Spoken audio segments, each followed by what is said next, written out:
My name is Kelsey Moon. I'm a student nurse at the College of Nursing, and today I'll be performing a urinary indwelling catheter insertion.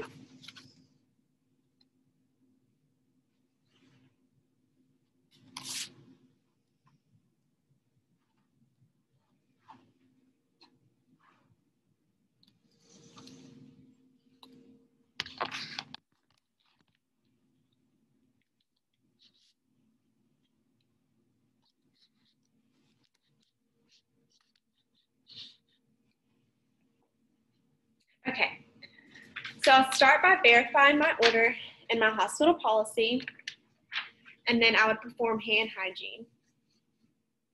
Next, I would identify my patient using two identifiers comparing with the medical record and my patient's armband. So we have Jaguar Jones, medical record number 4176352, 4176352. And I have it noted on both the chart and my patient's armband that she is allergic to penicillin. So now I'll assess for any additional allergies at the bedside. So Ms. Jones, I have it noted here that you're allergic to penicillin. Do you have any other allergies that I need to be aware of today? Awesome. So now I'll provide 3 indications for urinary indwelling insertion. So these are provided from our chart here. So we have required immobilization for surgery, trauma, or other therapies, strict urinary output monitoring as indicated by plan of care, and to assist in healing of open sacral or perineal wounds in incontinent patients. So I make sure to maintain patient privacy and would gather all of my equipment here. And I would then don my goggles and would position my trash can. And it's sitting right here. And then I would perform hand hygiene. So from this point, I would then raise my bed to a comfortable working height and lower the side rails and would reposition my patient to a dorsal recumbent with the legs slightly bent, as we have stimulated right here. So I would then don a pair of clean gloves.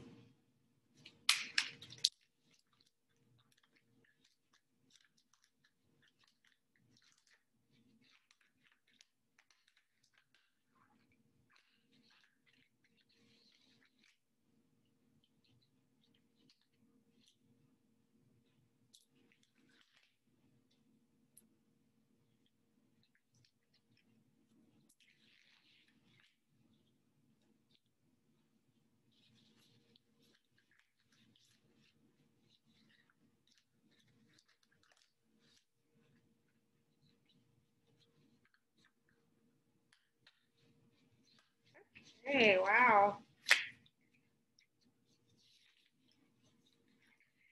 Once you have your clean gloves on, then I would clean and wash my perineal area with soap and water. So for Ms. Jones, a female, I would wash the labia majora and would retract the labia from the thigh. And I would carefully wash the skin folds, making sure to wipe from front to back.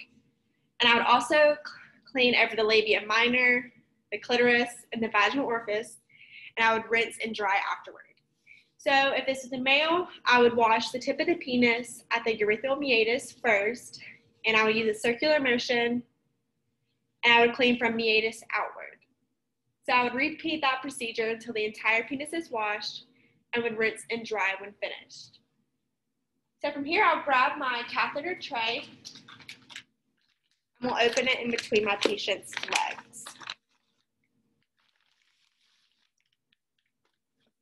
The bag that this came in will be used as a trash bag. So we're going to kind of place it in a simulated position of where kind of the patient's arm / shoulder would be. That's going to be kind of sitting behind her today. So from here, I'm going to remove my clean gloves and would then don a pair of sterile gloves. So for this, I'm going to need to kind of position my camera a little bit. So I'm going to grab my gloves and then do so.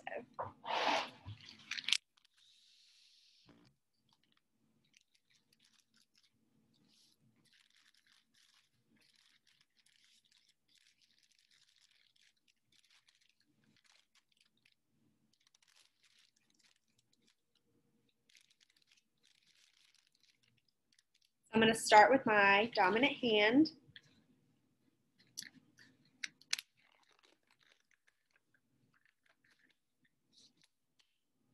And then my non-dominant hand.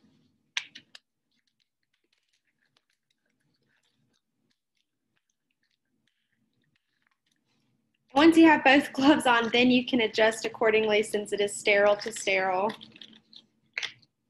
And then I'm going to kind of bend down a little bit to demonstrate this, but making sure to keep my hands above my waist. So now I'm going to need to reposition my camera back, and I note that this would be considered a contamination.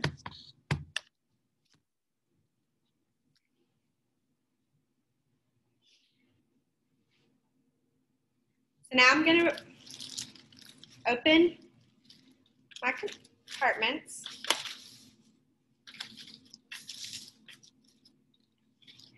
And we'll remove my sterile field from my tray, making sure to place the shiny side down.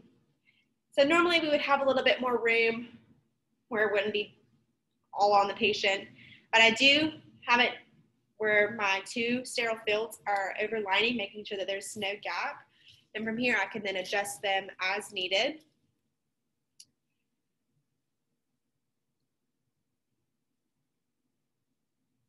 So I could use the fenestrated drape to cover the genitalia, but for today in the stimulation, I will not be using that. So I'm going to kind of place it to the side. And then I'm going to take the plastic tray and place it closer to the patient.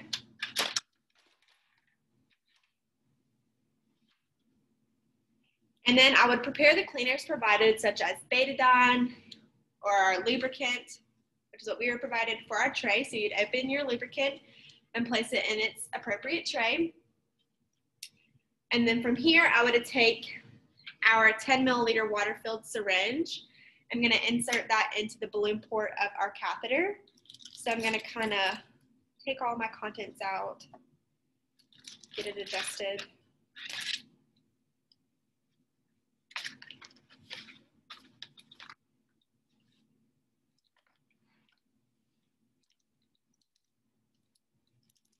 So I'm going to take my balloon port and I'm going to attach it to my syringe. So from here, I could take my plastic wrap off of my catheter. So I'm going to slowly recoil that.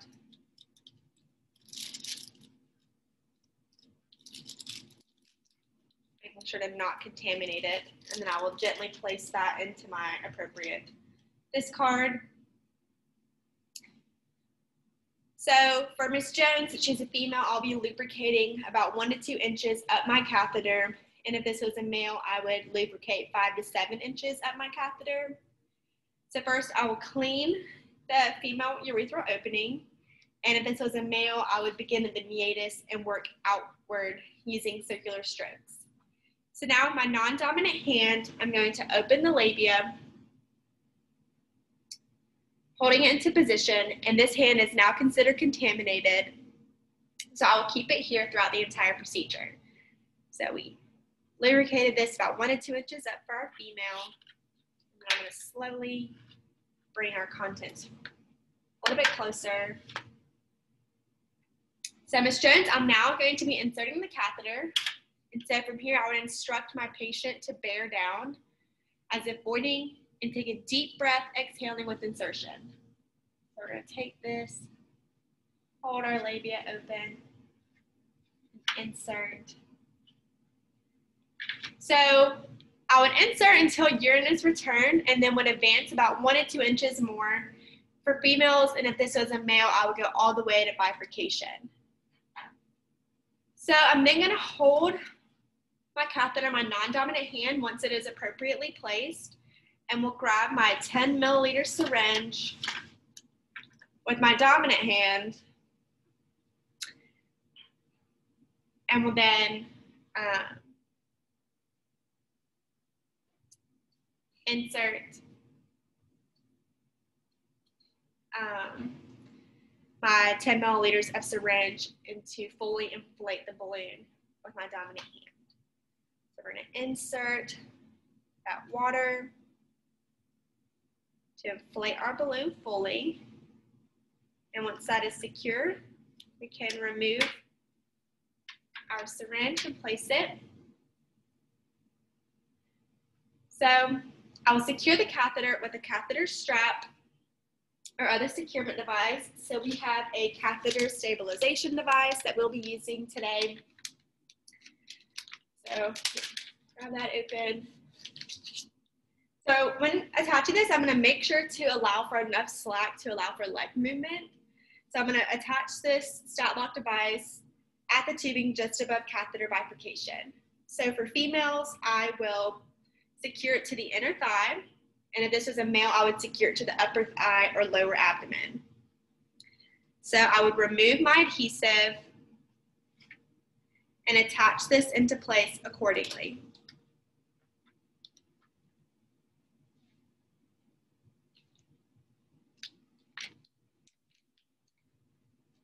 Having difficulty opening it.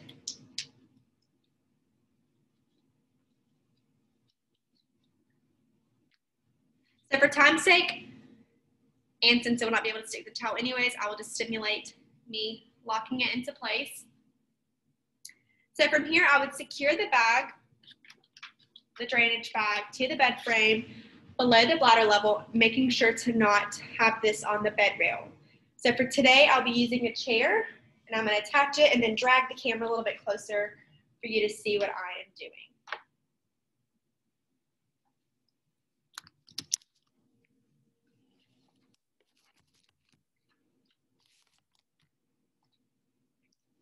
So I will now collect a urine specimen from the drainage bag and the collection port. So I'm going to take what would be my cylinder, which is this box. I'm going to place that below. And then I'm going to grab my urine specimen thing, go ahead and open it. And I'm going to place this on this table behind me where you can't really tell, but I'm going to place this with my cap up. And so from here, for my specimen from the drainage bag, I'm going to take this out and place it down into my cup. Flip this to the side, pour, pour, pour. Then I would lock it. Turn it upward, and then would cap this and provide its appropriate label. And then I would insert this back in. That would not fall off the chair. And when collecting from the collection port, I would have a new urine specimen tray. I would grab my 10 milliliter syringe. And I'm going to turn my camera for you to kind of see this hopefully better. And I would attach this into my balloon port and then would pull the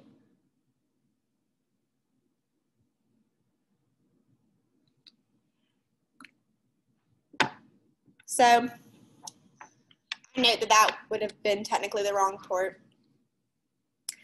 And I would grab a new sterile syringe and would provide an alcohol swab pad cleansed to the correct port. And I would make sure that I didn't touch anything else by contaminating it. And then I would insert my catheter, or my syringe, pardon me, and then would pull the urine accordingly. And then once I had my urine, I would remove it and would place it into my urine specimen tube, making sure to not contaminate it by touching the inner portions of my tube. So from here, I would dispose of that and would then recap my urine specimen and label it accordingly. So now I'll reposition my camera back.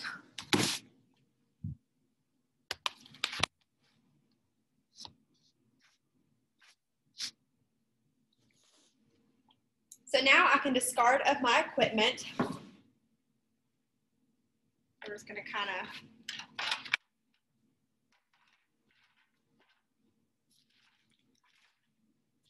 due to time restraints, we're going to kind of just set this to this table behind us.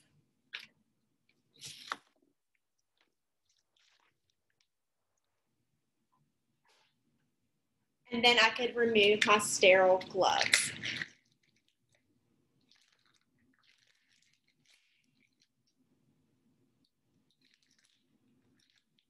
Making sure to have my hands pointed down towards the trash can.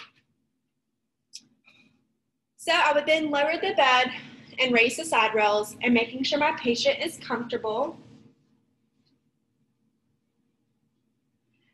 And I would make sure that they have their call light in reach. And from here, I would perform hand hygiene. So from here, I would document the catheter size, amount, color, consistency of urine, patient's reaction, and specimen collection. So I'd make sure to clean the catheter daily with soap and water and after incontinence of stool. So I would plan to remove the catheter as soon as medically indicated. So I will now discontinue the indwelling catheter. So I will apply a pair of clean gloves.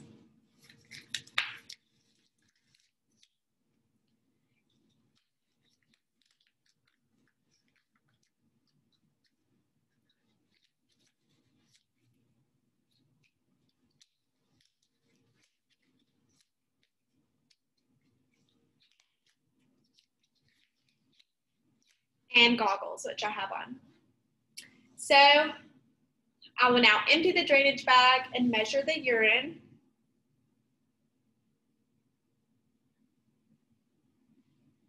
So I will then move my 10 milliliter syringe plunger up and down to loosen, and we'll pull back half a milliliter.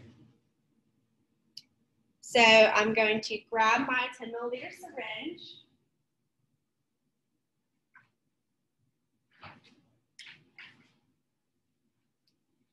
And then pull it back and forth to loosen it up, and then we'll pull it back to half a milliliter as indicated, and we'll insert the syringe to the balloon port and allow the balloon to empty by gravity. So we placed in 10 milliliters of water, so you will need to pull out 10 milliliters of water.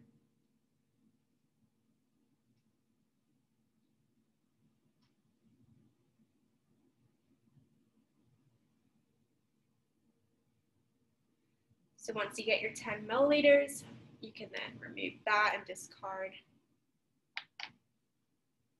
And then we will remove our catheter. And we will dispose of that as indicated. So from here, I would then provide peritoneal care as indicated earlier. And I would then go and document the amount, color, odor, consistency of urine, and tightness of the catheter tip, how much of the water was removed from the balloons, that would have been the 10 milliliters of water, the patient's tolerance, and then I would teach Ms. Jones symptoms of UTI, such as pain or burning while urinating, frequent urination, urge to urinate with empty bladder, bloody urine, or pain in the lower abdomen. So I'll plan to assess for patients voiding within 4 to 6 hours, and if the patient has not voided, I would then palpate the bladder or obtain a bladder scan. So that completes my urinary checkoff.